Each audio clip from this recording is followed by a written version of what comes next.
you don't look autistic. It's the bane of so many autistic people's life. And it often pushes them into a place where they either will shut down or maybe start shouting and melting down. And they begin in having to try to validate their own experience and their own diagnosis of autism that is so valid, because it's not one of those things that is now overdiagnosed, like so many people say, or it didn't exist in my time. It's actually something that we now have so much more knowledge on, that we can now say that we are more informed in that the presentation of autism is nothing to do with the actual internal experience of autism, and how autism isn't this sort of linear thing. You are either not autistic or you are. It's actually the professionals are now moving more into the arena that the traits of autism and the symptoms of that you experience in autism, yes, you have to meet that criteria, but each of those things are actually on a spectrum of their own. So that could look like something along the lines of the hypo or the hyper profile. So hypersensitivity is where you seek stimulation, and hypersensitivity is when you are overstimulated. This was a really important discovery of mine when I was learning about autism, and I think that everybody needs to understand this, because it's the difference in saying you are not autistic if actually you are seeking stimulation, or if, you know, for example, you are autistic because you only present in a certain way that is etched in the minds of people, that is very one box fits all. And unfortunately, the truth is that we've now discovered that this is not the case. You are not only autistic if you are male, you are not only autistic if you have social differences, because that is the key. Social differences that look like an inability to be able to connect with people and needing to be on your own and lining up your toys and rocking in the corner. Although that is a very, very valid part of the spectrum, and it is one person's presentation. One person's presentation is not the same as everybody's presentation, and it's the understanding how the spectrum looks and how one person on the spectrum is one person on the spectrum. Just like if you met somebody who was neurotypical, you've met one person who's neurotypical. But let me explain how I think it's really important that we move away from this idea of what we think autism is and become more informed on what it actually is. I can't talk from other people's frame of reference, but I can talk from my own, and how the reason why you don't think I look autistic is this. And it is actually not to do with the fact that I'm not autistic, like most people might jump to the conclusion of.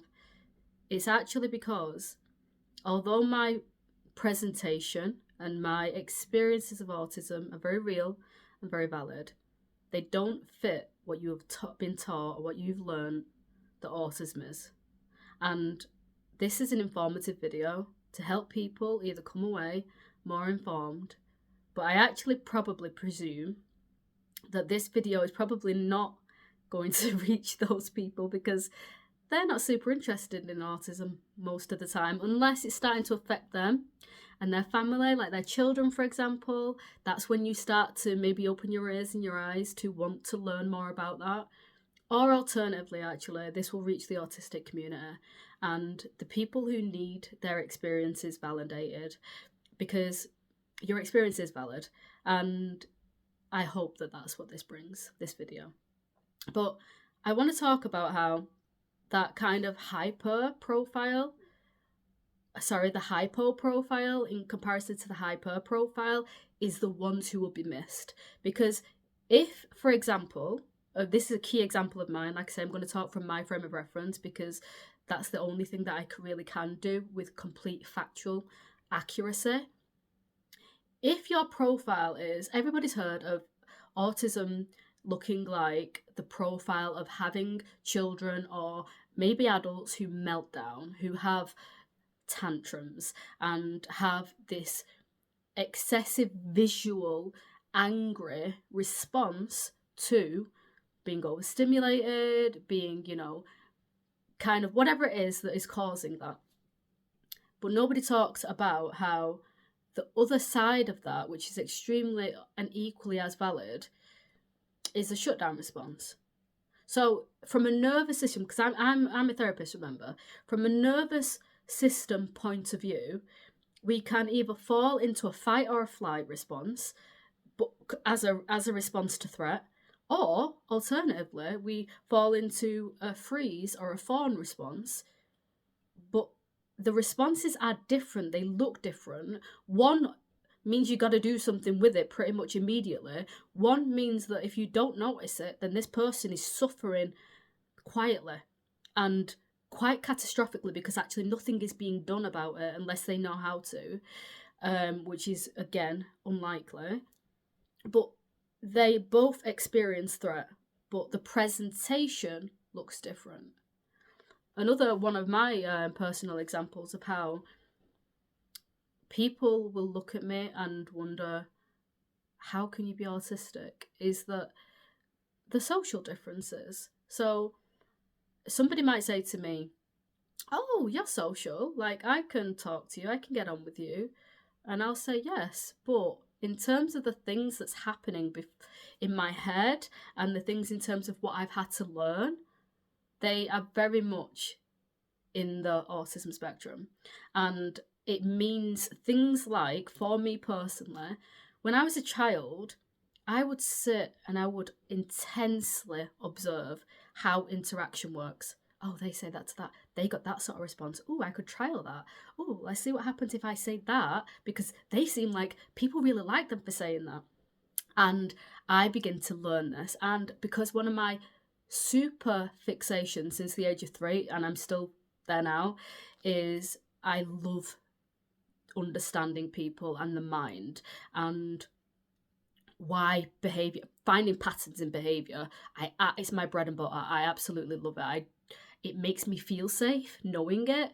And luckily for me, because it's such an obsessive interest of mine, I learned that, oh, this is a pattern behavior around that particular arena. When people feel this is what they do. And I've got a very in-depth, probably more in-depth than the average person's knowledge on how emotions work, how you regulate yourself, how people work, if you go in with an accusation, for example, most people might know this kind of loosely, but I know it in like a methodical, like logical sort of, I've had to create a framework and a rule book around this sort of way. But say, for example, you go in with an accusation, like, you've not done this, and then you expect that other person to receive you. I know that won't happen. I know that because I've sat and I've observed that. So now I know, if I want somebody to hear me, if I go in with an accusation or if I go in with a tone of voice, I understand from what I have observed and the framework that I put together and the things that I've become obsessively interested in, I know it won't work. In my line of work, I call it putting out the fire before the fire starts. I wouldn't hear somebody if they shut down my nervous system. So I know that they won't hear me if I shut down theirs. Again, it sounds very methodical, but it's what's happening anyway for a neurotypical person, except I've had to put theory to it. I've had to put rules to it. I've had to put my observations and create like a framework. And that is why I know what I know so well. And that is why I know how social interaction works. But I didn't learn that in the same way a neurotypical person did. And my empathy, I know now, is different to the average person's. I don't lack it. I definitely don't lack it. I feel like a tuning fork. I feel to hyper levels more than the average person. So much so that I can't do something, even if a part of me is wanting to be reactive. I can't. I literally cannot. And it's one of those things that kind of falls into my black and white thinking. and my extreme sense of fairness and justice. But that aside, I've now discovered, because I've had to break it down in my understanding, what my empathy differences are in comparison to a neurotypical person. Something I've observed, and again, take the meat, leave the bones, see what resonates with you, what doesn't. But from my frame of reference, from what I've seen and what I've observed, my empathy differences are that the average person, the neurotypical person, their empathy lies with loyalty. So their empathy lies with, oh, well, that's mine. Like, that's my family. That's my close-knit community of 4 or 5 people. I care deeply about them. But if the same thing was to happen to another person who I do not know, I might feel less. That does not work for me. That is not how my empathy works. My empathy works in terms of a framework of right, wrong, and fairness. So if my son, daughter, mum, dad, husband did something that is fundamentally wrong in my view, and again, remember, that's my view, I'm not saying it's facts, I'm just saying in my view, then I'm not going to give them a space where I'm going to go, yeah, you're so right. No, I'm not. Because my empathy and my feelings are based and live in the right and wrong. So will I love them? Of course I love them. But will I expect them to be accountable? Yes. And this is where I've had so many social problems because of my differences. And again, it's not an empathy difference or a social difference or social difficulty doesn't look the same. It doesn't always look the same. It doesn't always look the same as I just can't do it because I've learnt to do it. But it still looks the same in I can't function in the way that you do, and that means that we miss each other. And in fact, you probably will end up having more relationships that you can maintain than I will, because my relationships will break down due to my difference. And something, and again, I'm not going to go into all of my profile of why you don't think I look autistic, but why we need to move more into looking at different profiles. But another one is that if I was never looking at you, you might notice that something is different, and you would be quick to probably pick that up. But if you ever actually sat and observed what I do, I am looking at your mouth. If I do not look at your mouth, I will not be able to process the information. If I'm looking in your eyes, it feels extremely, what's the right word? Intimate. It feels so intimate, it provokes me to feel sick. Like, that is how an extreme of reaction I have. And I thought that everybody did this.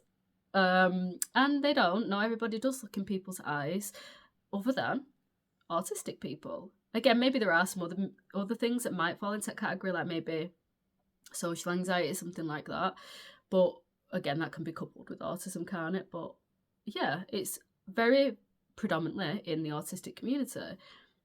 I don't look like your typical presentation of what no eye contact looks like. But believe me, I'm not looking in your eyes, and you would know if I did, because of how much of a reaction I would have to doing that, and how much you would be able to get out of me from that point, unless I feel like I can have some level of intimacy with you, which is pretty much nobody other than my husband, and maybe my children. Not intimate like that, but like intimacy in like close, fond love where I get to show you all of me and I get to be perceived by you and not feel uncomfortable by that. So yeah, I just wanted to basically do a quick video on the importance of that. The importance of, if your presentation of autism is different, if you fit into a hyper profile where you may seek the stimulation, such as taste and sensory and light, that's okay. And if you fit on the other end of the spectrum, which is hypersensitivity, like you can't have too much of that bright white fluorescent light, or you will just start to feel yourself depleting, and you have nothing left in your resources, and you have completely got no capacity left because of it, or that you can't tolerate certain textures and taste, and it means you have more of a beige profile of food, or a limited intake of food for no body image reasons, just that it's unbearable to you. Or that, it might be that you have an extreme interest, like I do, in obsessing over needing to know everything about how the human being works. Or, you don't. You're just like, it makes me feel completely overwhelmed. I don't understand it, and I actually need to be directly taught it in order to understand it. Both profiles and the many, many in between are all valid. And I think it's really important to get this message out. I said that for me, I needed to get my own head around my own diagnosis, because remember, if you've watched my other video, there's no, I would have even been one of those people who would have said a couple of years ago, no way I'm not. And I'm open to any amount of knowledge, as long as you prove it to me. That's one of my particular personal profiles. I'm somebody who basically will say, okay, I don't believe I'm right all the time, but sorry, my lights has gone off. I don't believe I'm right all the time. However, you have to tell me why your reasoning makes more sense than mine, because I have thought through everything, and I don't apply any part of me, or my behavior, or my thoughts, or my beliefs that are not extremely thought out in why I am doing them first. So I did that. I did the work to open myself up to knowledge, and knowledge from people who are autistic, not people who are not. And I'm here, and I'm here to help others understand the journey that I've been on, and to embark on their own journey of opening up their own mind and learning to empower and validate themselves if they are on that spectrum of autism, because they meet the criteria, but they don't look like what everybody thinks they should look like. I hope this has been insightful, and if there's any video requests, please do send it my way. Speak to you soon. Bye.